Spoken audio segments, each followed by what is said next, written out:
먼저 세월호 참사 이후에 대한변협에서 정말 아프고 또 외롭고 먹먹한 우리의 그 세월호 유가족들에게 많은 마음의 그 안식처를 제공을 해주셔서 감사의 말씀을 드립니다. 대한변협이 여러 가지 참 좋은 일을 많이 하고 계십니다만은 아마 이번에 세월호 참사에서 보여주신 그 대한변협의 여러 가지 노고는 많은 분들에게 기억이 되리라고 생각합니다. 특히 국회의 그 유가족분들이 2박 3일 동안 저 대강당 찬 바닥에서 주무시면서 진상조사를 위해서 농성을 하셨을 때 그때 우리 여성변호사협회 회장님을 비롯한 많은 변호사분들이 함께 하시면서 마음을 나눠주셨던 것 저희 새정치민주연합에서 잊지 않고 있습니다. 6월 국회가 7월 17일까지입니다. 그리고 국회 본회의는 7월 16일 날 열립니다. 만약에 세월호 특별법을 6월 국회에서 통과시키려면 7월 16일 날 본회의를 통과해야 합니다. 오늘이 7월 2일이니까 사실상으로는 열흘 정도밖에 시간이 남지 않았습니다. 법사위를 거쳐야 하고 또 지금 여기 전해철 법사위 간사님 와 계십니다만은 법사위를 거쳐서 본회의에 7월 16일 날 당일날 급한 법이라서 올라간다고 해도 지금 실질적으로 심의할 수 있는 현실적인 시간은 한 열흘 정도 남았다고 보시면 될 겁니다. 지금 여기 우영근 정책위 의장님 와 계십니다만은 내일 저희가 정책조정회의 때 세월호 특별법을 당론 발의한다는 것을 내일 발표할 예정으로 있습니다. 그동안 우영근 정책위 의장님을 중심으로 해서 전해철 간사님 등 우리 새정치민주연합의 많은 의원님들이 약 한 달여 이상 동안 세월호 특별법을 정말 꼼꼼히 만들기 위해서 많은 노력을 해주셨습니다. 또 유가족분들하고도 많은 대화가 있었던 것으로 제가 그렇게 알고 있습니다. 지금 현재 문제는 새누리당과의 시각 차이입니다. 이 법이 제대로 통과되려면 오늘 보건복지위원회에 좀 전에 김춘진 위원장님도 다녀가시고 김영희 의원님도 지금 계십니다만은 복지의 시각에서 보는 그 보상과 배상의 문제가 또 있고요.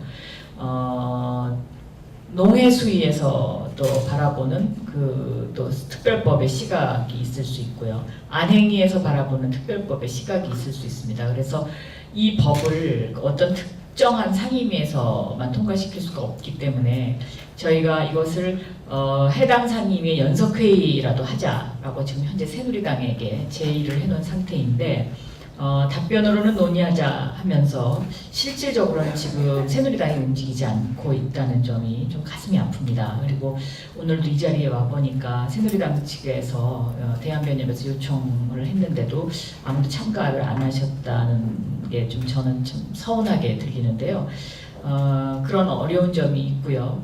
또 이 특별법을 바라보는 그 관점에 있어서 저희는 진상조사 또 배상과 보상의 문제 또한 포인트가 지원 앞으로 이제 그 힐링 그런 부분을 어떻게 한다 이렇게 크게 세 가지로 보고 있는데 새누리당은 진상조사 부분에 있어서는 지금 거의 언급이 없는 상태이고 또 이것을 국가가 보상하는 부분에 있어서 굉장히 불편하게 지금 생각하고 있습니다. 그래서 그런 어떤 시각 차이 문제를 어떻게 해소하느냐가 앞으로의 가장 큰 관건이 되지 않을까 저는 그렇게 생각하고 있습니다. 지금까지 대한변협에서 유가족들을 위해서 그리고 또 새로운 대한민국으로 나가기 위한 여러 가지 디딤돌을 참 많이 만들어 주셨는데요. 앞으로도 지금 7월 임시국회, 6월 임시국회에 약 열흘 정도 남아있는 이 기간 동안이라도 어떻게 해서든지 한 발짝이라도 진척을 해야 되는 상황이기 때문에 지속적인 관심을 좀 가져주셨으면 좋겠고요. 그리고 이것이 정말 성안이 잘 돼서 통과가 돼서 이 법의 목적은 배상 배상이나 보상 이것도 중요하지만 재발 방지를 위한 것이라고 저는 생각합니다. 그래서 다시는 대한민국에 이런 일이 일어나지 않도록 이 자리에 계신 모든 분들이 힘을 합쳐서 새로운 대한민국을 만드는 정말 큰 힘이 됐으면 하는 그런 바람을 갖고 있습니다. 공청회 자리, 법안에 대한 공청회 자리를 마련한 것은 저희 대한변호사협회 세월호 특위에서 꼭 뭐 이렇게 세월호 특위에 있는 분들만이 아니라 다양한 의견을 들어서 특별 법안을 저희들이 마련했습니다만은 여러 가지 부족한 점이 많으리라 생각하고 있습니다. 여기 계신 뭐 토론자들도 계시고 또 여기 참석하신 많은 분들이 있기 때문에 다양한 의견을 듣고 또 훌륭한 지적을 들어서 제대로 된 법안을 만들어서 6월 국회가 며칠 안 남았다고 하지만은 또 여야가 힘을 합친다라면은 또 이 세월호 특별법을 못 만들 이유도 없습니다. 빨리 만들어서 빨리 진상규명도 하고 또 안전사회 건설을 위한 노력을 해야 될 시점이 아닌가 생각하고 있습니다. 그래서 그 첫 단계로 저희 공청회를 열게 되었습니다. 저희들이 이 법안을 만들 때 원칙은 이미 박 대통령께서 담화문에서 발표하신 것처럼 모두 보상하고 구상권은 국가가 행사하겠다라고 발표를 하셨기 때문에 그 원칙에 따라서 사실은 법 조문을 만들었습니다. 그 이상도 이하도 없다고 생각이 되는데 아무튼 유가족 분들께서는 배상이나 보상을 절대 바라는 게 아닌데 왜 이 법안에 넣느냐라고 어제 강력한 항의를 받았습니다. 그래서 일단 이 법안에 있는 배상 보상에 관한 부분들은 저희들이 이번 주 안에 최종적으로 입장 정리를 해서 다시 발표를 대한변협에서 하게 될 것 같습니다. 다만 이 배상 보상의 문제는 저희 대한변협의 여러 변호사님들과 함께 논의했던 그런 내용들이라는 것을 먼저 밝혀드리고 그리고 본격적으로 법안 설명으로 들어가도록 하겠습니다. 많은 양해 바라겠습니다. 이 법안이 왜 필요한가라는 것에 대한 이야기를 하지 않을 수가 없습니다. 사실 저도 그렇고 모든 국민들이 도대체 국가가 존재하는 거냐, 존재한다면 존재한다는 의미가 있느냐 하는 심각한 회의에 저 자신부터도 빠진 사건이라고 할 수 있습니다. 그래서 대한민국은 인간의 존엄성을 지켜주고 안전하게 살 수 있는 권리가 보장된 안전한 사회다 라고 이제 말할 수 있어야 된다라는 겁니다. 그리고 대한민국은 우리 조국이다 라고 누구나 말할 수 있는, 그렇게 하려면 어떻게 해야 되는가라는 두 가지 명제를 앞으로 우리 대한민국에 사는 후손들한테도 자리매김을 해야 된다라는 생각으로 이 법안을 만들었습니다. 여기 우리 장환익 좌장님께서도 말씀을 하셨지만 완벽한 법안이라고 생각하지 않습니다. 여러 가지 의견을 모아서 좀 더 완벽한 법률로 만들기를 기대하면서 발표를 하도록 하겠습니다. 세월호라고 하는 것은 어떻게 보면 인간의 욕망덩어리 그 자체라고 생각을 했습니다. 인간의 생명에는 손톱만큼도 관심이 없는 아주 이기적인 회사가 운영하던 욕망의 덩어리 속에서 아까운 생명들이 산화했다라는 겁니다. 즉히 선박회사 한 여객선에 불과한 그런 것들을 어떻게 대표적인 명칭으로 볼 수 없다라는 생각을 했습니다. 그래서 우리가 4.16이라는 단어를 쓸 것을 대한변협에서 주장을 했었고 4.16 참사라고 부르자라고 이야기를 했습니다. 이 4.16이라고 하는 그 단어 자체가 인간이 우리 위험사회라고 흔히들 이야기하는데 이런 위험사회에서 안전하게 살 권리와 인간의 존엄성을 환기하는 이름으로 불려져 했었습니다. 그런 위원회를 보면서 느끼는 공통적으로 부족한 점, 잘못된 점들이 존재하고 있습니다. 그게 첫 번째가 조사 권한이 미약했다라는 겁니다. 조사 기간도 짧았다라는 겁니다. 그리고 조사 대상도 한정돼 있었고 조사를 하고 싶은데 제대로 된 조사 인원이 부족했다라는 것이었습니다. 이것은 우리가 김대중 정부 들어서서 참여정부 들어서면서 온갖 위원회 활동할 때 항상 단골 메뉴처럼 지적되었던 겁니다. 그래서 이번 법안에서는 이 문제가 반드시 극복되지 않는다면 사실은 그런 큰 의미가 없다라고 생각됩니다. 이런 원칙에 의해서 이 법안은 철저히 권한을 부여하라. 법에서 할 수 있는 한 최대한 부여해주라. 그리고 조사 기간도 충분히 해주고 조사 인원도 충분히 보강을 해주고 그런 원칙들로 이 법안을 만들었다고 보시면 될 것 같습니다. 그리고 세 번째가 이 법안에 있어서 가장 중요하다라고 사실은 제가 생각되는 부분이기도 합니다만은 우리가 잊어버리는 것에 대한 투쟁, 망각에 대한 투쟁이지만 거꾸로 기억과의 투쟁을 해야 된다라는 생각도 했습니다.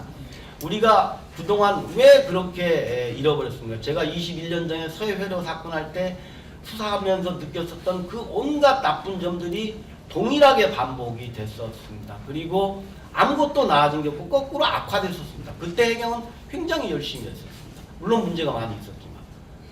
그래서 좀 더 왜 이렇게 됐는가에 대한 거 우리가 전부 잊어버렸다. 그동안 잘못된 걸 어떻게 하자라고 했지만 아무도 하지 않았다. 그럼 또다시 반복해야 될 것이냐. 그렇게 돼서는 안 된다라는 겁니다. 그래서 잊지 않기 위한 구체적인 작업들을 위원회에서 해야 되고 위원회가 종료된 다음 이후에는 재단이 그런 것들을 받아들여서 계승해서 지속적으로 국민들한테 교육도 시키고 홍보도 시키고 연구도 시키고 그런 활동들을 할 수 있도록 해야 된다. 이 기업과 투쟁이 관철되지 않는다면 이 4.16 참사에 관한 특별법은 의미가 없을 거다라는 생각을 했습니다.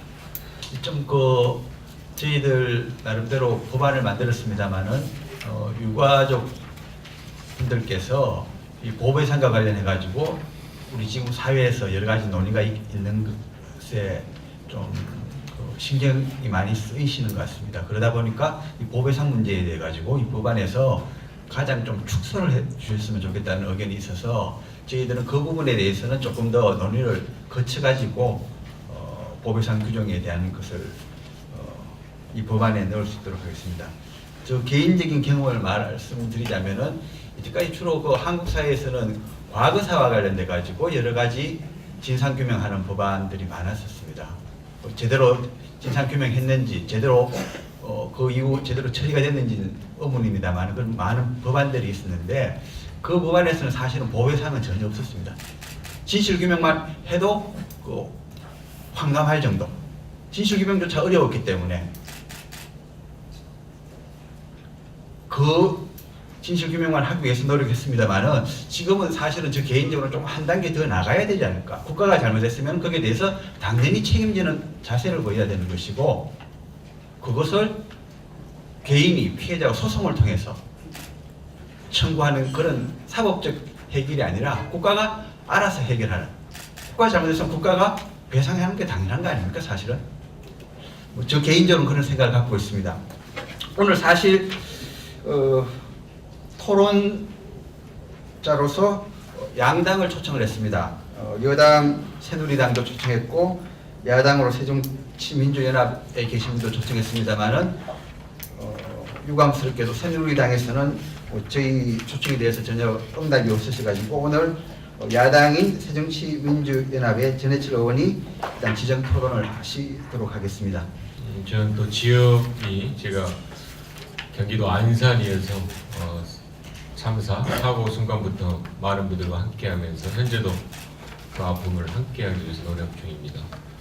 특히 지금 10분의 한 분은 아직 확인 안 돼서 10분의 그 지금 실종자분들이 하루빨리 구조되기를 기원하고 있습니다.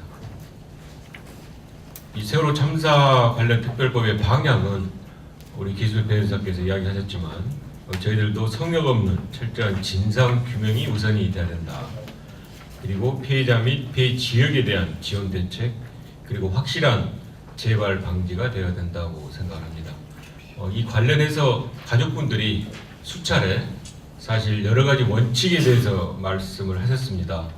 한번 말씀을 제가 드려보면 이 진상 규명 전 과정에 피해자 가족의 참여와 의견이 반영되어야 되고 참사 전 과정 조사 및 충분한 조사 기간이 또한 보장되어야 하며 지위 고하를 막론한 성역 없는 조사 그리고 모든 정보가 투명하게 공개되고 이 진상 조사 기구에서는 강제조사 권한 및 예산이나 인력이 보장되어야 된다.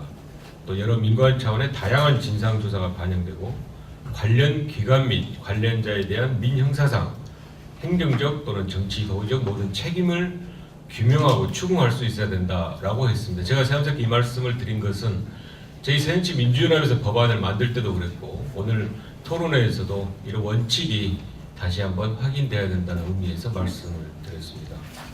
오늘 여러분이 인사 말씀 때도 이야기 드렸습니다마는 대한변호사협회에서는 사고 이후에 또 진도항에서 안산에서 그 현장에서 가족분들과 실제로 그 아픔과 진상규명 의지를 함께 했었습니다. 저도 그걸 보면서 굉장히 필요한 일을 하셨고 또 굉장히 많은 분들께 실질적인 도움도 되지 않았나 이렇게 생각합니다.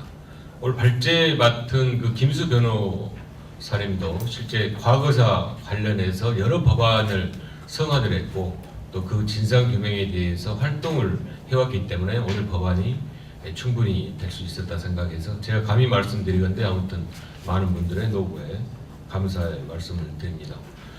원내대표께서 인사말에 이야기를 했습니다만 저희 새정치민주연합에서도 의원 30여 분이 계속 이 법안을 만들어 왔습니다. 거의 성안을 했고요. 지난 6월 26일에는 안산에 가서 가족분들께 설명을 드리고 또 가족분들이 지적했던 몇 가지 내용에 대해서는 저희 법안에 담도록 하고 또 안산에서 뵀던 분들 말고 인천에 계신 또 일반 가족분들 또 그 경제적 피해를 받으신 분들도 별도로 의견을 주셔서 그 부분에 대해서도 역시 저희 법안에 담고자 노력을 하고 있습니다. 오늘 그 토론에 제가 말씀드릴 것은 일단 김희수 변호사께서 말씀하신 법안에 대해서 저희들하고 좀 틀리거나 또 실제 고민하고 있는 부분을 말씀드리고 그 외에 추가로 이 법안에는 없지만 저희 법안에 있어서 이런 부분이 또 공론화되면 어떻겠는가라는 그런 순서로 말씀을 드리도록 하겠습니다. 위원회 좀 이제 세부적이 되더라도 나중에 또 김희수 변호사께서 검토해서 한번 말씀해 주시면 좋을 것 같고요. 위원회 구성에 있어서 이 자리에 지금 와 계십니다만은 복지 분야는 저희 당의 김용희 의원님이 실제로 담당을 해서 성안을 했는데 과정에서 이야기가 그 사회복지라든지 심리 상담 등 피해 지원을 위한 전문가들이 참여할 수 있게 위원회 자격에 추가하면 어떠냐라는 부분이 좀 지적이 돼서 저희 법안에 반영이 되었습니다. 그런 부분에 대해서 어떻게 생각하시는지 하고요. 지금 보면 소위원회를 3개로 해놨는데 진상규명이 중요해서 저희 이제 특별조사위원회라고 제대로 명칭을 했습니다만은 그건 하나는 진상규명, 하나는 피해 지원 이렇게 2개의 소위원회를 나눴습니다. 별개로 이렇게 3개로 하실 이유가 있으신지 하고요. 김희수 변호사께서 적절히 지적을 해주셨지만 저도 이제 그 정부 일을 하면서 그 위원회가 조사관의 숫자나 또 조사관에 대한 대우 문제 때문에 사실 위원회가 파행으로 된 적이 굉장히 많았습니다. 그런 면에서 이제 그 숫자를 조금은 이례적으로 법을 명시를 하고 있습니다. 직원의 경우 120명, 조사관은 100명 이렇게 되어 있는데 이거는 굉장히 이제 그동안의 다른 위원회 예를 봤을 때는 분란을 없앨 수 있어서 좋기는 하지만 이것에 대한 근거가 좀 되는지 왜냐하면 이게 위원회를 적어도 구성하고 설치하려면 조직도 같은 것들이 상당 부분 나와야 되는데 그런 근거를 좀 더 이렇게 제시를 해주시면 앞으로 구체적인 입법을 할 때 현실적인 반영을 할 수 있을지 이렇게 생각을 합니다.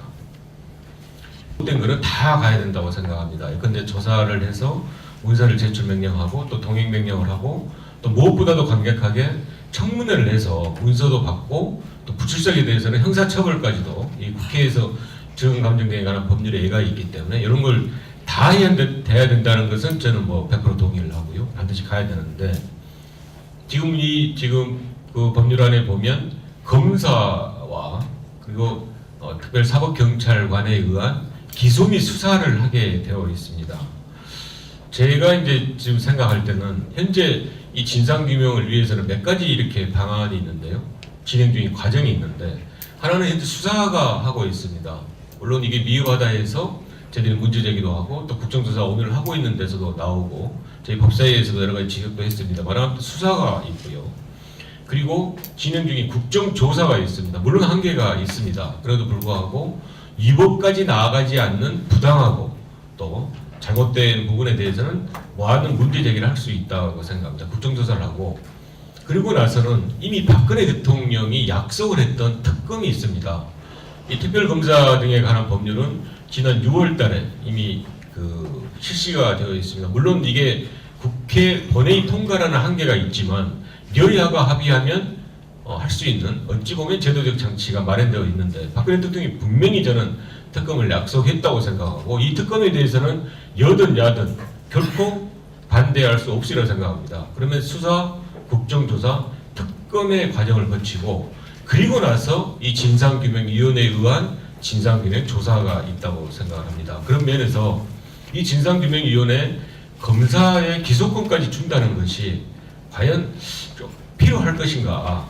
그러니까 권한은 이제 확대할수록 좋습니다만은 오히려 특검에서 상당 부분 우리 해야 될 것이 아닌가? 왜냐하면 위원회가 기본적인 한계가 있는데 위원회 전체를 수사 기관화하는 것에 문제는 있지 않을까 그런 생각을 해서 저는 보완책으로 지금까지 특별 사법경찰관의 경우에는 환경이라든지 산림이라든지 문화재 공정거래 등의 경우에는 이 보장을 해서 특별 사법경찰관리로 임명을 해가지고 보충적 의미에서 수사권을 주는 경우도 있습니다. 그래서 그 정도로 해서 이 조사와 수사를 좀 더 이렇게 잘 조정하는 게 낫지 않을까라는 의견을 드립니다만은 아무튼 이 부분에 대해서는 저희들도 굉장히 고민하는 부분이고 당연히 저희들이 최종적인 안을 할 때는 확정해서 말씀을 드린다고 생각을 합니다.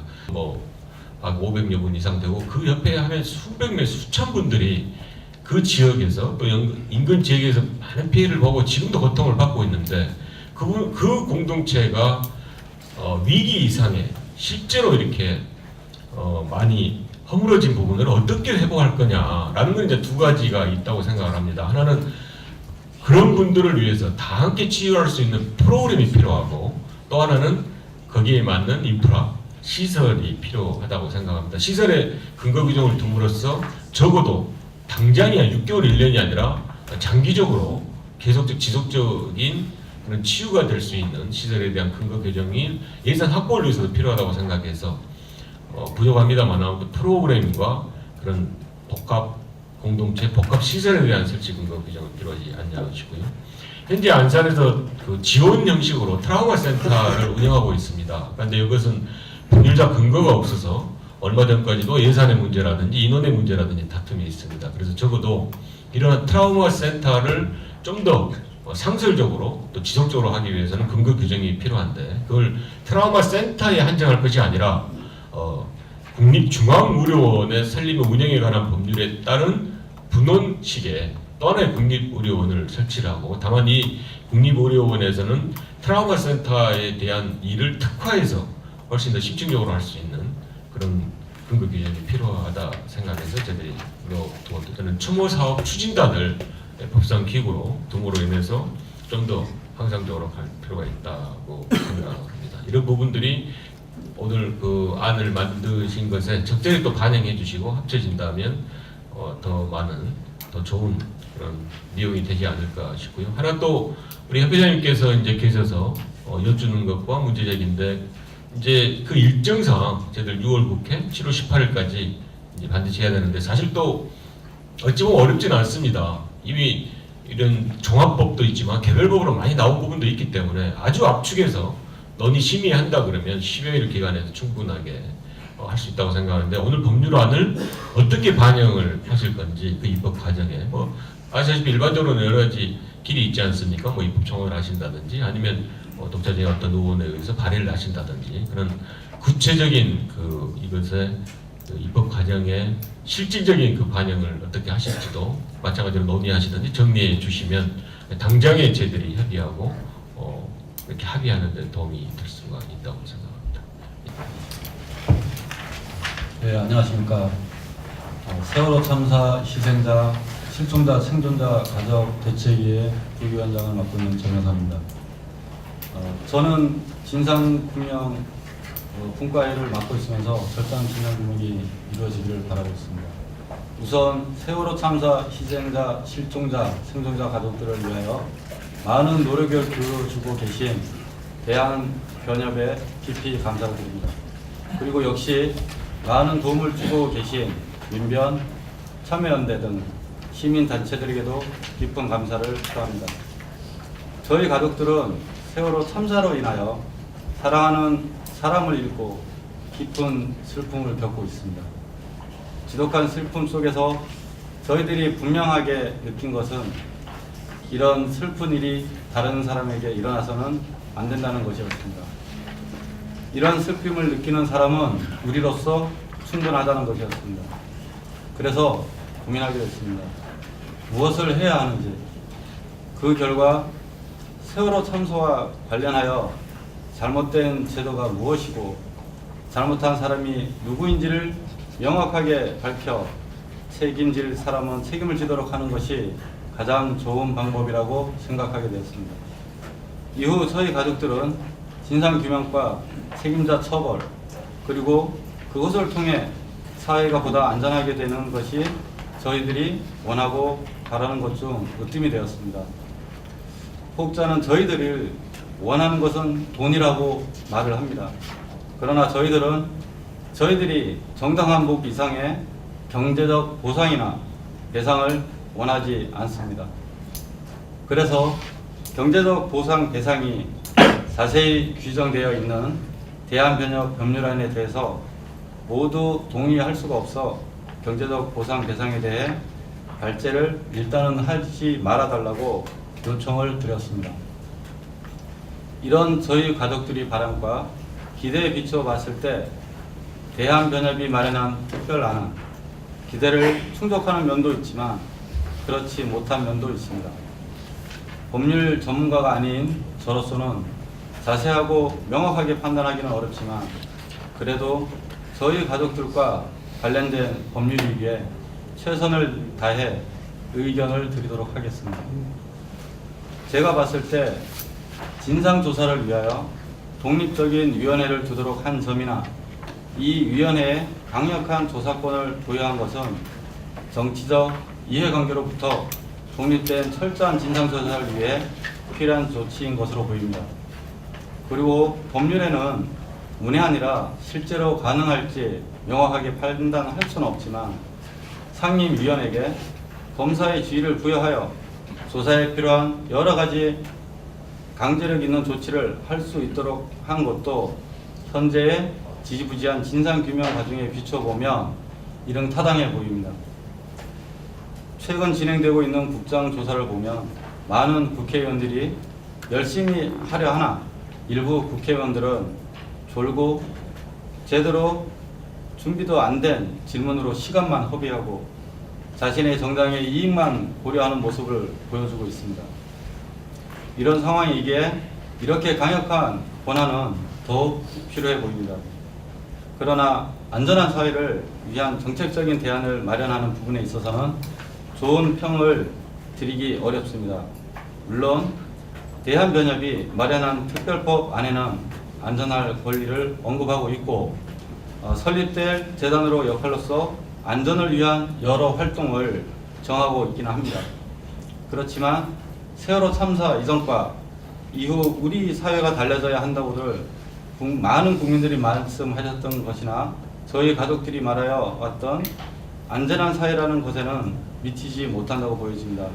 우선 안전한 사회를 위하여 무엇을 할 건지에 대한 내용이 재단의 역할로만 국한되어 있는 것처럼 보입니다. 재단이 하는 일이라면 정부가 하는 일과는 달리 강제력이 없거나 약할 것이기에 이왕이면 안전을 위한 여러 가지 사업을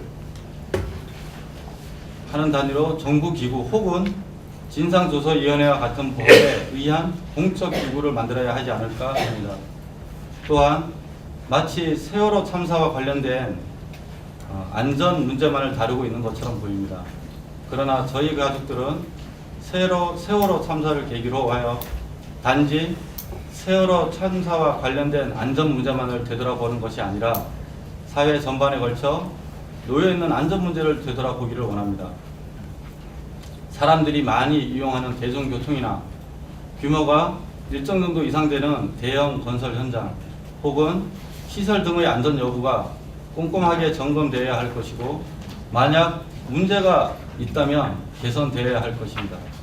이를 위해 국가와 지방자치단체에 시민들이 참여할 수 있는 안전위원회를 만들게 하고, 이들 안전위원회가 위에서 말한 시설을 안전을 점검하게 하고 각종 안전을 위한 정책을 만들도록 할 필요가 있습니다. 하던 말들을 계속 돈다면 저희 가족들이 그런 말을 하는 사람들의 의도를 의심하지 않을 수 없습니다. 다시 한번 부탁드리지만 자제 부탁드립니다. 예, 있고 거기에 한 30-40분 정도의 변호사님들이 같이 활동을 하는데, 크게 보면은 민변은 진상규명을 가장 주된 과제로 설정하고, 이 사건과 관련된 뭐 각종 의혹들을 망라하는 17대 진상규명 과제 같은 것을 기자회견을 통해서 발표를 해왔고, 아까 김수 변호사님께서 말씀하셨던 뭐 화물 가족의 구조적 문제라든지 이런 것들을 간간히 기자회견을 통해서 입장을 표명해왔던 것을 알고 계실 겁니다. 두 번째로는 세월호 특위에 소속된 신 변호사님들이 대부분 사실은 또 대한변협 세월호 특위에도 동시에 참여하고 계십니다. 대부분의 경우가. 그래서 대한변협 세월호 특위에 참여하면서 계속 언론 보도에서 보시는 것처럼 뭐 진도 VTS, 제주 VTS, 뭐 비디오 이런 거 지금 계속 증거 보전 신청하고 있잖아요. 그걸 다 대한변협 세월호 특위의 진상조사단께서도 같이 하시지만 민변의 변호사들도 같이 참여하고 있다는 거 알려드리고요. 그다음에 4월 말 바로 직후부터 그 세월호 특위에서 계속 처음부터 세월호 참사의 문제는 특별법 제정을 통한 진상규명의 방법으로 갈 수밖에 없다. 이런 식의 공통의 인식을 가지고 법안 논의를 사실은 거의 민변에서도 거의 2달 이상 해왔고, 사실은 독자적인 초안도 가지고 있는 상태입니다. 얼마든지 바로 공개할 수 있는. 그래서 아마도 지금 예측하기는 다음 주 정도에 민변 집행위에 민변 초안을 상정해서 민변 명의의 초안을 공개할 것인지, 한다면 어떻게 할 것인지 그 부분에 대한 논의가 이어질 것 같습니다. 규명위원회를 보면 가장 주된 목적은 진실규명이라는 데서는 대부분의 이의가 없을 거라고 이해를 하고 있습니다. 진실규명이 목적이기 때문에 주된 기능, 진실규명을 위한 주된 기능은 감사와 조사 및 재발 방지를 위한 대안 연구, 이것이 아마 주된 기능이 될 것 같고, 제가 보기에는 수사 기능은 진실규명을 위해서 필요한 경우에 최소한으로 발동되거나 또는 감사 조사를 실효적으로 압박하는 부차적 기능 정도로 이해되어야지 않을까. 그래서 지금 특별법 제정 서명 운동을 전국적으로 받고 있고, 이미 서명이 200만 명이 넘었습니다. 그래서 가족들과 함께 정말로 진상규명을 제대로 하기 위해서, 그리고 무엇보다도 이런 참사가 다시 일어나지 않도록 정말로 안전한 사회를 만들 수 있는 포괄적인 대책을 만들자는 취지로 서명을 같이 하고 있는데, 특별법 제정 서명운동뿐만 아니라 앞으로 진상규명을 어떻게 할지, 또 대책을 어떻게 마련할지를 돕기 위해서 그 산하에 세월호 참사 진상규명 국민참여위원회를 두어서 활동을 하고 있습니다. 거기에 제가 이제 상임위원으로 참여하고 있는데요. 자세한 것은 37페이지 여기 문서로 저희 국민참여위원회 소개가 있으니까 참조하시길 바랍니다. 많은 분들이 얘기해 주셨다시피 이번 참사, 4.16 참사는 피해자뿐만 아니라 대부분 국민들이 국가와 사회에 대한 신뢰를 잃을 만한 굉장히 중대한 사건이었고, 국가가 국민을 지키지 못할 뿐만 아니라 지키는데 그다지 관심이 없었다는 사실이 굉장히 충격적으로 드러난 사실입니다. 사건이라고 봅니다. 그래서 오늘 여당 의원 안 나오셨는데 여든 야든 어떤 입장을 가진 국민들이 재난 기본법에 따라서 이렇게 두고 있는 과연 그런 국가기구들하고 과연 어떻게 이게 조화롭게 이루어질 수 있는지, 안전에 관련되는 것들은 다 할 수 있도록 해놨어요. 그리고 근데 모든 걸 다 할 수 있다는 생각은 저는 하지 않습니다. 그렇게 하려면 정말 5년, 10년이 돼도 못 할 수도 있다라는 생각을 합니다. 다만 이 위원회가 특별히 이건 4.16 참사와 관련된 법령이나 제도나 관행이나 이런 부분은 당연히 해야 된다고 생각해서 특정을 시켰던 거고요. 나머지 부분에 대해서는 위원회가 어떤 모범적인 사례들을 저는 만들어주길 원하고 있습니다. 그래서 그런 형태로 의견들이 모아지고 해제되는 거 아닌가. 이 모든 가령 원자력 문제 같은 경우 굉장히 불안해하고 있는 거 알고 있습니다. 그리고 그것도 아주 시급한 과제라는 것도 알고 있습니다. 근데 이걸 과연 이 법안에다 넣을 수 있을 것인가라는 굉장한 고민스러운 지점들입니다. 지금 말씀하시는 거 100% 다 옳으신 지적입니다. 옳으신 지적인데 이 법안이 과연 그렇게까지 나갈 수 있을 것인가, 확장성을 가질 수 있을 것인가, 확장성을 가질 수 있다 하더라도 실현 가능성은 있는가. 법안에다 넣어놓으면 반드시 해야 되는데요. 그러면 거꾸로 이 업무는 오히려 또 뒷전으로 갈 수 있는 건 아닌가, 이런 고민들이 많습니다. 그래서 그냥 그렇게 가지 않고 우리 4.16 참사에 관한 건 구체적으로 특정을 하되 나머지는 위원회의 여력이 있으면 당연히 안전에 관한 문제들을 좀 더 연구하고 같이 하는 큰 틀들을 고민해 볼 수도 있고 그렇게 가야 되는 거 아닌가라는 생각을 하고 있고 그렇게 했습니다. 이건 특별조항입니다. 특별조항. 당연히 신청을 하게 되거나 문제를 제기하면 국가기관으로서 답변해야 될 의무를 받고 있죠.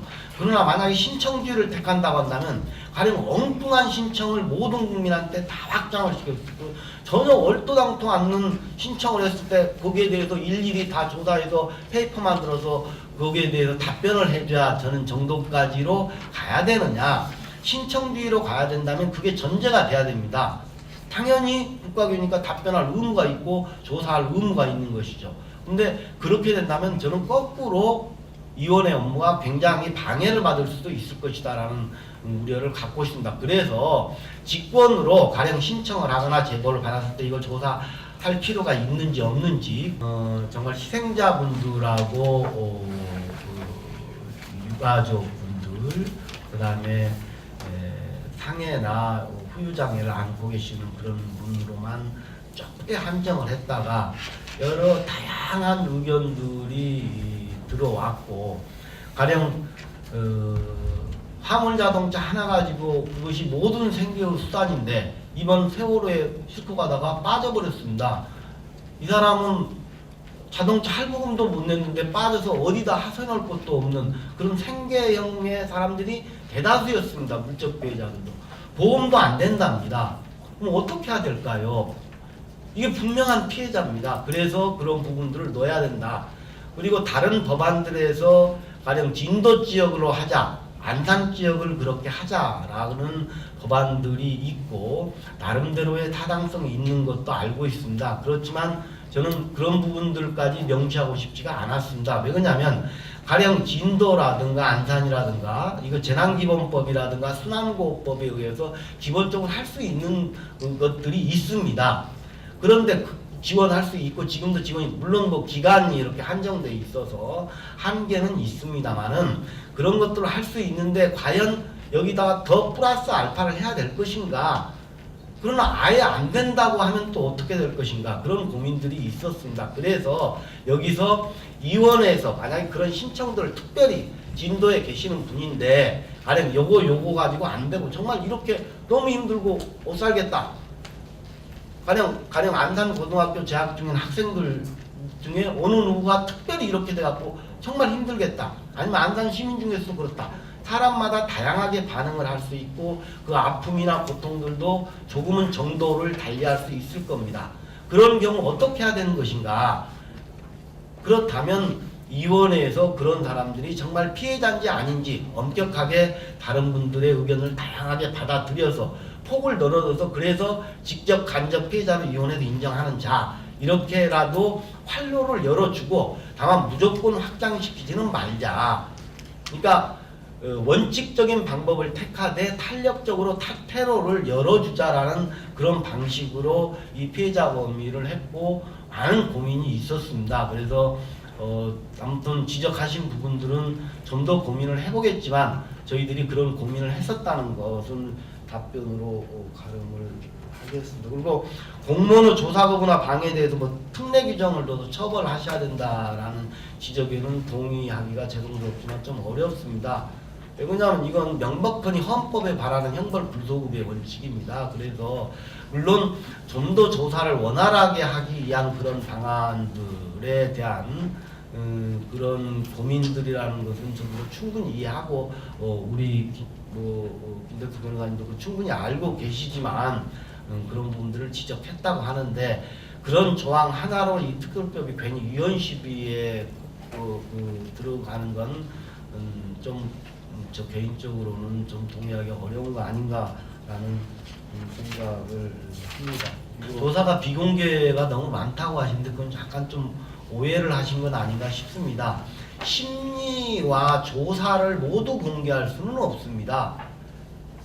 이게 만약에 조사가 진행되는 과정에 개별적 어떤 사항이 나타났다고 해서 그 부분이 진실이라고 결코 단정해서는 안 됩니다. 그래서 일단 조사가 될 때는 조사가 진행되는 과정이라든가 심리라든가 이런 부분은 공개하지 않을 수 있어야 됩니다.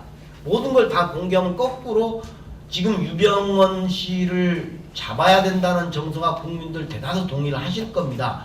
근데 저는 언론에서 유병원 씨에 대해서 계속 떠드는 것이 그 사람 도망다니기 편하게 정보 제공해 주는 거라는 생각도 하고 있습니다. 거꾸로 이 조사라고 하는 것이 어떤 부분에 있어서는 상당히 밀행성을 요구하는 부분들이 있어요. 그러나 그 조사 결과는 당연히 공개해야 된다라는 겁니다. 하되 다만 개인의 프라이버시, 개인의 어떤 이름이라든가 주민등록번호 이런 거는 공개하면 안 됩니다. 그래서 그런 부분들은 공개하지 않을 수 있다라고 단서 조항이다 이렇게 넣어놓은 것이기 때문에 그런 부분은 조금 오해 안 하셨으면 하는 게 제 바람이기도 합니다. 이게 다 한국전쟁유족회 소속의 조동문님, 법안 내용 중 대한변협 등 대부분의 전문가들이 배상에 관한 조항을 당연히 넣어야 한다는 주장에 대해 피해 당사자인 유족들은 오히려 배상의 조항을 넣기를 원치 않는다고 했습니다. 이처럼 이 배상과 관련하여 당사자인 유족과 전문가들의 의견 차이에 대해 보다 합리적인 합의점이나 대안이 있는지요? 예. 두 번째, 실명을 밝히지 말아달라는 그 유가족분의 배상에 관한 질문이 있었습니다. 제33조 배상 원칙 중 그 생활 정도를 고려하여 배상금 등의 정도를 달리할 수 있다라는 내용을 구체적으로 설명해 주시기 바랍니다. 유족들이 배상금을 유족들의 생활 정도에 따라 차등을 두자는 것인지 궁금합니다. 또한 배상과 보상의 구체적인 차이가 무엇인지, 앞서 배상은 그대로 하되 보상은 양육 기여도로 법안을 마련한다고 했는데 무슨 차이가 있는지, 한부모의 실제 양육자의 양육 기여도를 비율로 명시하여 규칙으로 넣을 수 있는지 궁금합니다. 그리고 휴직 휴업 지원금 관련하여 3개월간 지원 후 7월 15일부터 직장에 복귀하는 분들이 계시고 저는 퇴사하는 것으로 얘기가 되었습니다. 아직 실종된 가족들과 정도에 따라 환경에 따라 다르지만 유가족 중 일을 하지 못하시는 분들도 계십니다. 3개월간의 생활지원금이 적당한 것인지 의문이며 공청회 토론 참여하신 위원분들의 의견이 어떤지 궁금합니다. 그리고 대진 크레인이라는 회사 소속의 박우신님 질문입니다. 참사 당시 세월호에 화물을 적재하여 물적 피해를 입은 자에 대한 배상 항목과 관련된 것입니다. 위 사항 중 화물차 및 건설기계, 장비 각각 분리하여 지원 및 대책 방안을 부탁드립니다. 입법 조항이 세부적으로 명시되었으면 희망합니다. 감사합니다. 이런 내용이 있고요. 그리고 지금 좀 법안 내용에서 빠졌다고 생각돼서 질문하신 것 같습니다. 가족대책위의 최태현님, 세월호 사건에서 방송과 보도 행태에 대한 지적 내지는 재난방송의 문제점에 대한 방향성이 없다고 생각됩니다. 특별법에서 다뤄져야 합니다. 허위 보도, 가장 보도에 대한 내용입니다. 그리고 대한변협의 오지원 변호사님, 진정한 재발 방지를 위해서는 위원회의 대안 마련 후 지속적인 모니터링이 필요하다고 생각합니다. 기존에 유사 참사들이 있었고 그때마다 백서가 발간되고 재발 방지를 위한 나름의 입법 등 조치가 있었지만 언제나 법이나 규정으로 끝났습니다. 이제는 현장이 변화하는 것을 직접 지속적으로 감시하고 유지되도록 해야 할 것입니다. 그런 취지에서 그 내용을 이행치 않을 경우 징계나 재단 설립만으로 가능할지 의문입니다. 좀 더 강력한 모니터링 시스템을 만들 수 있는 방안을 해외 입법례 등을 고려해서 두루 고민해 보았으면 하고 법에도 반영되었으면 합니다. 시민이시라고 밝힌 김은실님, 민변호사 김택수 변호사님께 질문입니다. 지금 국회 국정조사도 정부의 자료 제출 거부 등으로 난항을 겪고 있는데 법률상 위원회가 수사권 없이 진실규명을 할 수 있다는 게 정말 가능하다고 믿습니까? 그게 민변의 공식 입장입니까? 검찰을 신뢰하십니까? 이런 질문입니다. 그럼 마지막으로 유가족이라고 밝히신 임선민님, 질문보다는 이 안건이 꼭 통과될 수 있도록 많은 고생해 주시기 부탁드립니다. 저희가 믿을 수 있는 분은 오직 변호사님들 뿐입니다. 그리하여 이 나라에 다시는 이런 일이 일어나지 않도록 우리 애기들이 마지막 희생양이 될 수 있기를 간절히 부탁드립니다. 정당한 배상이나 보상은 이루어져야 된다는 입장을 변함없이 갖고 있습니다. 이건 저 개인적인 소신입니다. 그동안 국가가 한 번도 국가가 잘못했을 때 내가 정말 잘못했어라고 솔직히 사과하고 배상한 경우가 없었기 때문입니다. 아주 미흡하게 일부 있었기는 합니다. 가령 민보상 심의위원 같은 데서 민주화운동 관련자로 해서 일부 보상을 해주고 있지만 그건 정말로 생색내기 정도 최소한의 그 정도였기 때문에 국가가 진정으로 반성하고 진정으로 거기에 그에 합당한 정당한 배상이나 보상은 없었다고 생각하기 때문에 있어야 된다고 생각하지만 아무튼 이제 우리 이 유가족분이라든가 그런 분들의 입장을 반영해서 그렇게 한 거고요. 그런 문제를 어떻게 슬기롭게 헤쳐나갈 수 있는 대안이 있는가라고 물었는데 방법은 있습니다. 방법은 있으니까 나중에 말씀드리도록 하죠. 그리고 어찌됐든 또 배보상 문제, 양육기여도 문제 사실 이거 굉장히 이것도 우리 상속이라고 하는 게 어떤 사망이 이루어짐과 동시에 상속이 법률적으로 의제돼 버립니다. 법률적으로는 법률을 규정해야 한 법률행위라고 좀 어려운 이야기긴 한데요. 우리 바로 가버리기 때문에 이미 상속이 되어 있는 거예요. 그러다 보니까 이 법을 만드는 기존의 상속권을 침해하게 되는 겁니다. 그래서 재산권을 소금리법으로 재산권을 침해하는 거 아니냐라는 법률적 문제가 생겨요. 그래서 저희도 이 안들을 만들면서 굉장히 고민을 했었지만 그러나 무엇이 정의인가라는 걸 이야기할 때 그래도 정의로워야 되지 않느냐 법이. 이거 정말 자식 키울 때 한 번 얼굴도 안 쳐다본 사람이 어느 날 정말 이 비극적인 참사를 맞으니까 자기가 보험금 와서 찾아가 버리고 자기도 친권자고 법정 상속권이 있다. 이게 과연 옳은 거냐라는 걸 아무 동의하기 굉장히 어려울 겁니다. 그런 고민들 때문에 그랬는데요. 그건 우리 전해철 의원님께서 아주 적절하게 말씀을 해주신 거라고 생각을 합니다. 나머지도 물적 피해 말씀하셨는데 법률에서 그렇게 무슨 자동차니 뭐 이렇게 딱 구분할 필요 없습니다. 법률 용어로 요 물적 피해 하나로 끝납니다. 그러니까 그런 걱정은 안 하셔도 될 것 같습니다. 방송보도는 법률 규정이 있습니다. 저희들 법 안에요. 있고 직권조사 사항이라고 좋은 게 바로 그런 겁니다. 뭐든지 할 수 있다는 겁니다. 그러니까 여기에 우리가 많았다고 하는 게 예시적인 거야. 법률적으로는 예시라는 표현을 씁니다. 여기에 들어있는 거 빼고 나머지는 하지 말라고 제한적, 열거적으로 해놓은 게 아니고요. 예시로 요건 반드시 해라라고 예시해 놓은 거기 때문에 여러분들이 좀 어렵지 모르겠지만 그런 걱정은 안 하셔도 됩니다. 그리고 법률의 규정에 이미 있습니다. 한 조항이 따로요 있으니까 걱정 안 하셔도. 토론한 거에 대한 발제자가 답한 것에 대한 또 다른 제 문제 얘기 말씀드리기 전에 오늘 오신 분들이 질문하신 것 중에 제가 관련된 거 말씀드리겠습니다. 휴직 휴업지급을 이제 말씀하셨는데요. 저희 법안에는 일단 6개월을 기본적으로 휴직 내지 휴업을 하게 보장을 하고 있습니다. 당연히 또 그때 제가 안산에서 가족분들한테 이야기할 때 기존에 해왔던 것을 어떻게 하느냐라는 것이 있어서 서구화하는 것으로 이렇게 부칙 조항이 되어 있고요. 가장 큰 것은 지금까지는 사실적으로 사업주가 시혜적으로 했던 것을 반드시 치유휴직이라고 제가 표현했습니다만은 해야 되고 거기에 대한 것을 국가가 보상을 해주게 이렇게 되어 있습니다. 그러니까 이번 이제 시행이 가능한 빨리 된다 그러면 기존에 말씀하셨던 대로 그 휴직이나 휴업이 굉장히 사업장에서 관계나 또 사실적인 어려움 때문에 퇴직을 하신 분들을 구제하기 위해서는 이게 좀 빨리 돼야 되고요. 그렇지 않고 다른 분들의 그러니까 이 사업주가 있지 않는 경우에는 여러 가지 그 일용직 포함해서 보상하는 조항 역시도 만들었다 말씀을 드리겠습니다.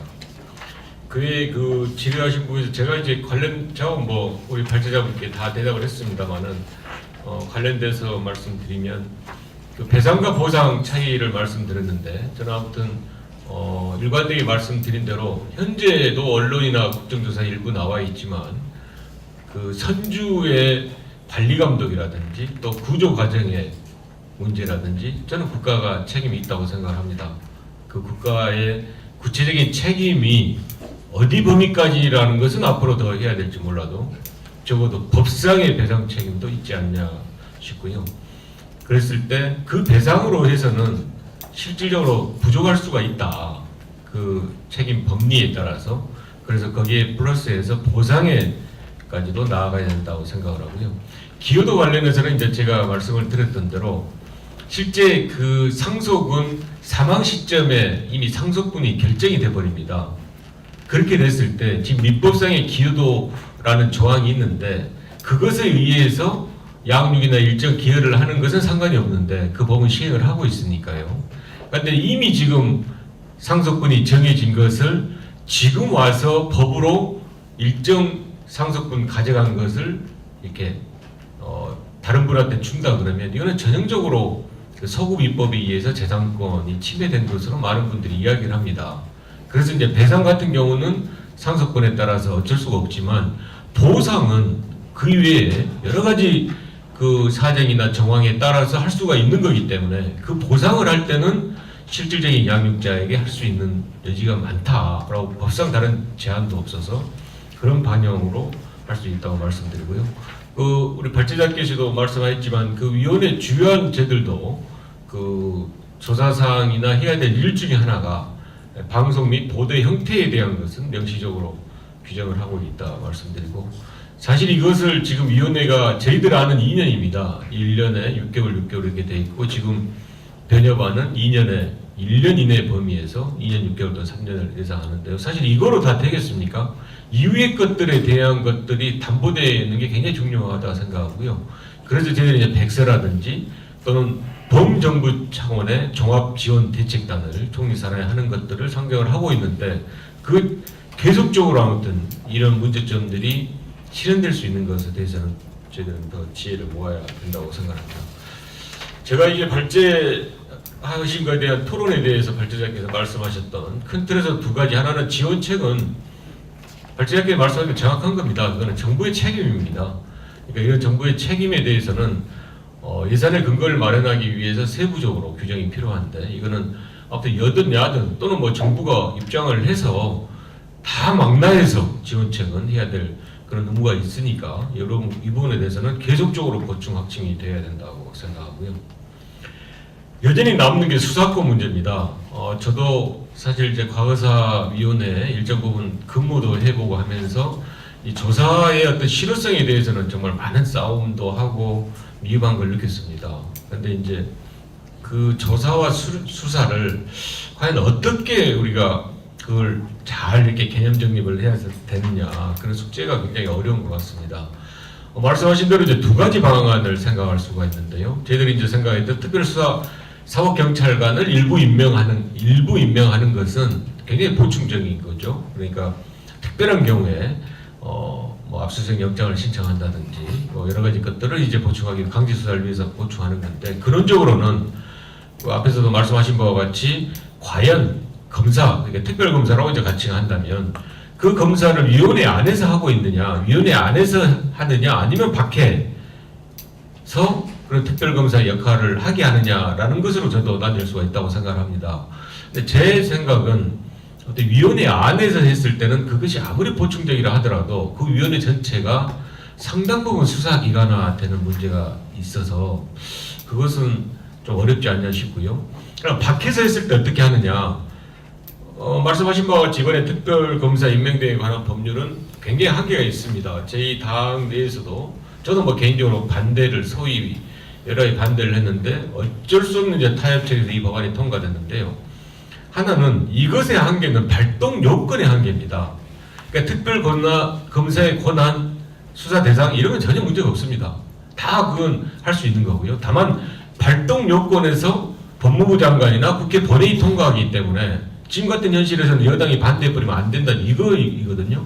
그 추천위원회나 이런 또는 그 부분은 저희들도 변협도 해보고 또 뭐 대법원장 수없이 많은 특별검사를 해봤습니다만 답은 없는 거고요. 여기 추천위원회 뭐 이 정도면 저는 될 수 있다고 생각해서 문제는 이 발동 여건과 그 수사 기간이 지금 현재 이제 법으로 보면 준비 기간 20일과 수사 기간 60일 플러스 30일이 되어 있습니다. 이것이 이제 사실은 굉장히 일이 현재 되고 있는 검찰 수사반이 언제 끝날지는 모르지만 그걸 이제 미흡한 걸 한다 하더라도 이제 기간의 문제가 있는데 아무튼 이 발동 요건과 기간의 문제는 그러니까 위원회 안에서 해결한 게 아니라 이걸 법에 담아서 발동 요건을 좀 할 수 있게 하는 방안이 더 합리적이지 않겠는가. 예를 들면 그 특검법의 2조에 보면 그 발동 요건이 규정이 되어 있는데 이 2조에 불구하고 우리 위원회 의결이라든지 그게 이제 강제적이냐 또는 공고냐라는 부분에 대한 또 논의가 필요하겠습니다만은 아무튼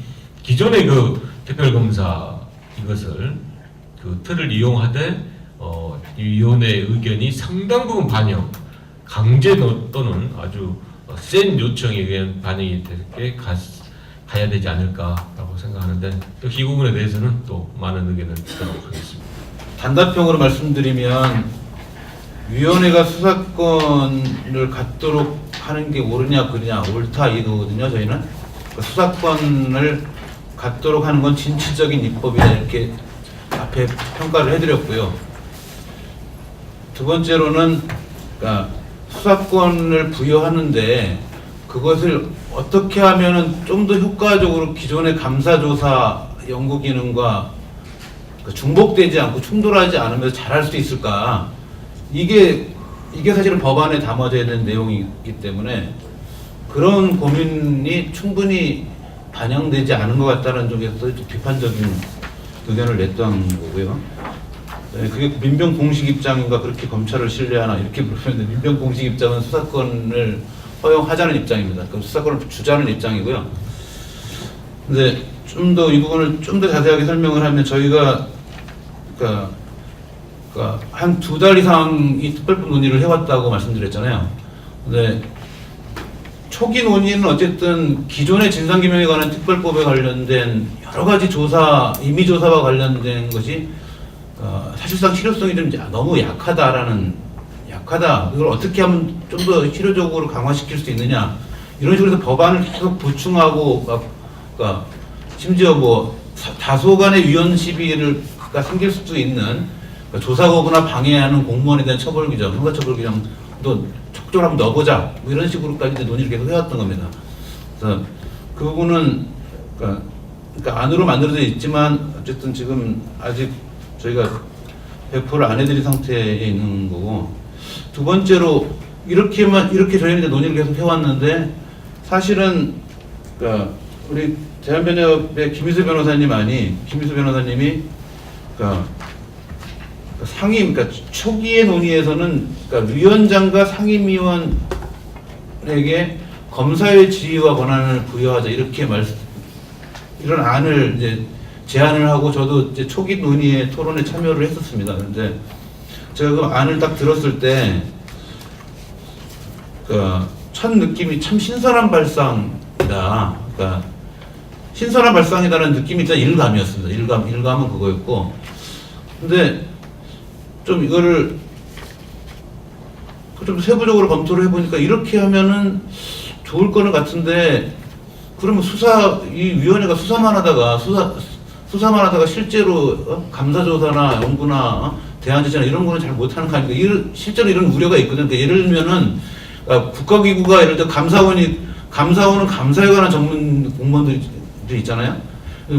국회의원들 국정조사에 관한 전문적인 노하우도 기술이 있는 거라고요. 감사를 하는 사람이나 조사를 하는 사람이나 수사를 하는 사람이나 이게 다 비슷하게 보이지만 각자의 전문적인 영역에서 각자의 전문적인 노하우가 있고 축적된 경험들이 있는 겁니다. 근데 위원회를 짤 때도 또는 위원회를 운영할 때도 제가 아까 말씀드린 것처럼 그러니까 목적과 기능과 조직과 인력이 체계에 부응되도록 짜져야 되는데 이걸 짬뽕시키면 그러니까 아주 극단적으로 얘기하면 죽도 밥도 안 될 수도 있다. 저는 그러니까 아주 극단적으로 얘기하면.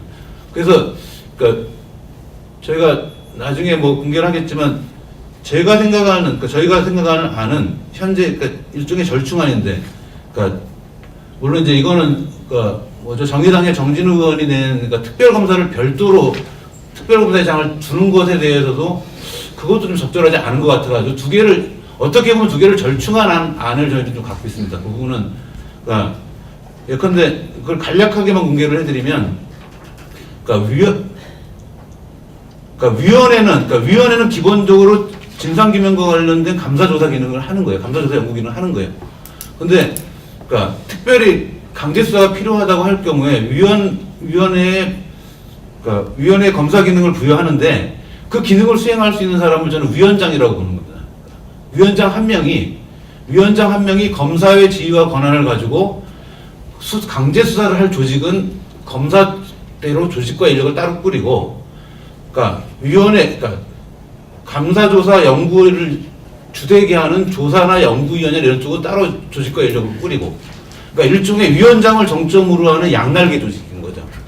이렇게 해서 한쪽으로는 그러니까 감사조사의 실효성을 높이고 한쪽으로는 그러니까 수사가 필요한 경우에는 수사를 하고 자기가 아주 중대한 사건의 경우는 위원장이 직접 기소를 하기도 하지만 대부분의 사건은 검찰청에 사건을 이송해가지고 처리하도록 하는 식으로 법에 규정하는 게 맞지 않는가. 지금 저희가 가지고 있는 그러니까 지금까지의 생각은 현재까지는 그렇게 정리되어 있습니다. 그게 지금 뭐 민변에서 어떻게 논의가 더 진전될지는 모르겠지만 아무튼 그래서 이렇게 안을 그러니까 한번 생각해 본 것은 전적으로 대한변협의 김희수 변호사님이 이렇게 그러니까 상임위원에게 검사의 지위와 권한을 주는 게 필요하다라는 생각에서 아이디어를 얻어가지고 저희도 그 생각을 발전시킨 걸 말씀드리겠습니다. 예, 감사합니다. 혹시 두 분 토론자께서는 하신 말씀? 마지막으로 짧게 꼭 말씀드리고 싶은 있습니다. 저희가 지금 아까 유가족들이 그 배상 부분을 얘기했다고 하는데요. 저희가 지금 이 덥고 지금 70일이 지났음에도 불구하고 지금 진도에서 오늘 또 기자회견을 하고 저희 유가족분들 특히 지금 지쳐서 이렇게 아직도 닉겔을 맞고 이렇게 다니시는 부모님들이 많습니다. 그럼에도 불구하고 새벽에 일어나서 오늘 또 마찬가지 이렇게 전국 투어 순례를 합니다. 서명운동 부모로서 할 수 있는 걸 지금 진짜 제대로 된 진상규명을 하고 그걸로 인한 책임자 처벌을 하고 그로 인해서 진짜 안전한 나라를 만드는 게 저희 유가족들 뜻입니다. 저희 유가족들은 진짜 한 국민이었고 한 아이의 아버지, 아내, 어머니 그랬던 사람들입니다. 저희는 진짜 이 계기로 더 이상 희생이 없고 이 특별 법안을 통과를 시켜서 진짜 우리나라가 안전한 나라가 되기를 우리 애들 희생되는 게 앞으로 기억에 남기를 바라고 이 자리에 서서 이런 얘기를 드립니다. 감사합니다.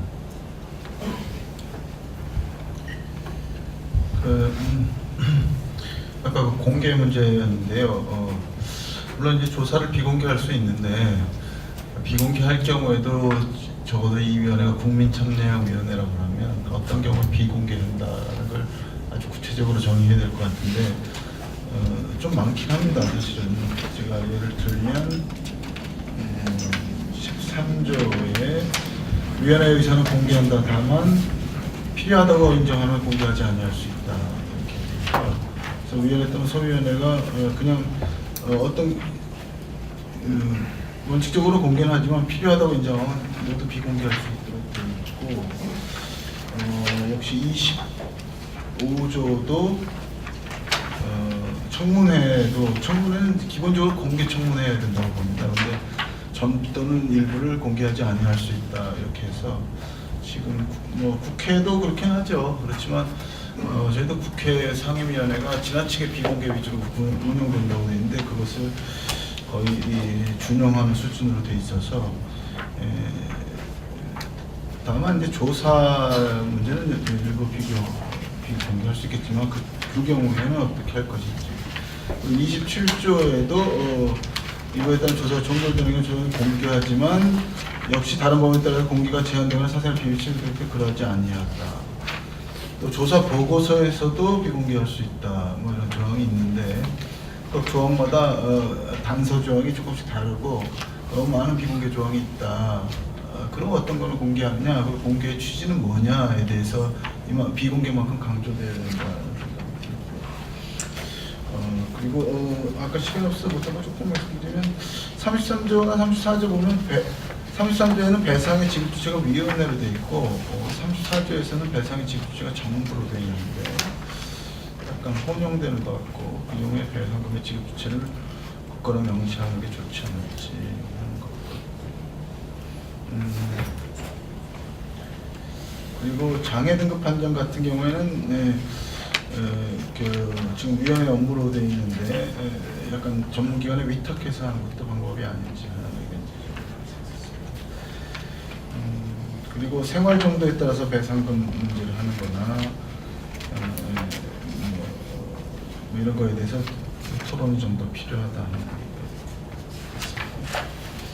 얘기가 그리고 보상 그 제보자 보호 문제는 물론 이 법 기존에 있는 법의 한계를 이 법에 다 담을 수는 없지 않느냐 하는 얘기가 있을 수 있습니다만은 어쨌든 다시 강조드립니다만은 정부 대책에서 뭐 김영란법 이런 건 있는데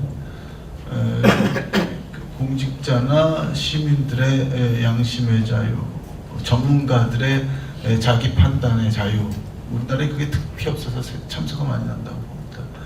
이런 것들이 중요한 문제인 것 같은데 그리고 노동운동 입장에서는 노동자들이 스톱할 수 있는 라인을 멈출 권리가 있느냐 이런 것들도 굉장히 중요하죠. 그래서 예를 들어서 세월호 참사 관련해서 모든 불법 행위 관련해서 제보를 정의하기 나름입니다. 공익제보.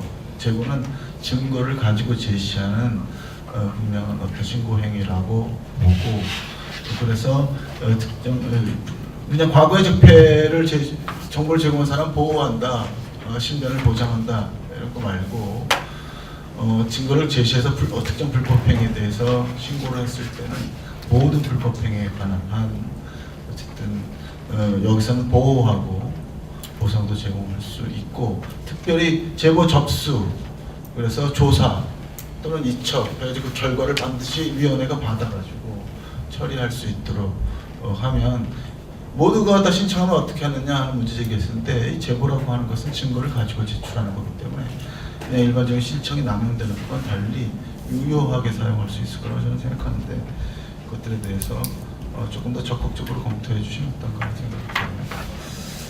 감사합니다. 예, 입법과 관련된 일정이 있기 때문에 가능한 한 빨리 좋은 의견을 수용해서 보완된 안을 가지고 입법 활동을 계속 추진할 수 있도록 하겠습니다.